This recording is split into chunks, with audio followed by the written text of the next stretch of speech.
خاک میں مل گئے نگینے لوگ۔ حکیم محمد یامین صدیقی۔ علی گڑھ یونیورسٹی سے ڈاکٹر آف یونانی میڈیسن کی ڈگری لی، مگر خود کو ڈاکٹر نہ کہا۔ طب نبوی کی محبت میں حکیم کہلانا پسند کیا۔ ہجرت کا ارادہ کیا تو علاقے کے ہندو انہیں روکنے کے لیے راستے میں لیٹ گئے۔ 30 برس بعد گاؤں کی سینکڑوں ہندو عورتیں حکیم جی کے بیٹے کی جھلک دیکھنے ان کے گھر پہنچ گئیں۔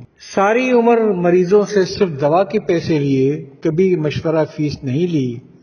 20% نسخوں پر فیل لکھا ہوتا تھا تاکہ دوا فری دی جائے۔ سیاسی مخالفین اغوا کر کے لے گئے، قتل کا ارادہ ظاہر کیا تو انہوں نے اطمینان سے کہا کہ ساری عمر سعادت کی زندگی اور شہادت کی موت کی تمنا کی ہے۔ خود بھی سعود آباد ٹرسٹ کے ذمہ دار اور بلدیہ کے اہم کمیٹی کے چیئرمین تھے، اور سالے بھی کمشنر کراچی اور ممبر ریونیو بورڈ تھے، مگر ان کی میت اسی 80 گز کے کوارٹر سے نکلی جہاں 50 برس انہوں نے غریبوں کی خدمت کی۔ ان کا گھر 24 گھنٹے ضرورت مندوں کے لیے کھلا رہتا تھا۔ لوگ راستے میں موٹر سائیکل روک کر انہیں مریض دکھانے گھر لے جاتے یا سڑک پر ہی اپنے ڈاکومنٹ کی تصدیق کروا لیتے۔ بہت مصروف زندگی کے باوجود ہر ہفتے وہ اپنے تمام عزیزوں اور سسرالی عزیزوں سے ملاقات کرنے ان کے گھر جاتے۔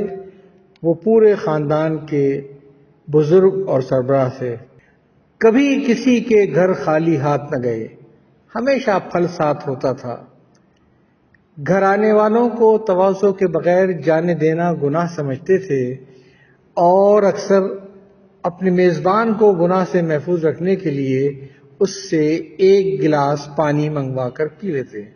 انتقال پر پورے علاقے میں جو سیاسی طور پر ان کا مخالف تھا کوہرام مچ گیا۔ سوگ میں دکانیں بند ہو گئیں۔ اتنا بڑا جنازہ تھا کہ 20 فٹ کے بانس لگانے کے باوجود قریبی عزیز کاندھا نہ دے سکے۔ افسانہ زندگی کا حکیم محمد یامین صدیقی کی کہانی معوض اسد صدیقی کی زبانی جلد آنے والا ہے۔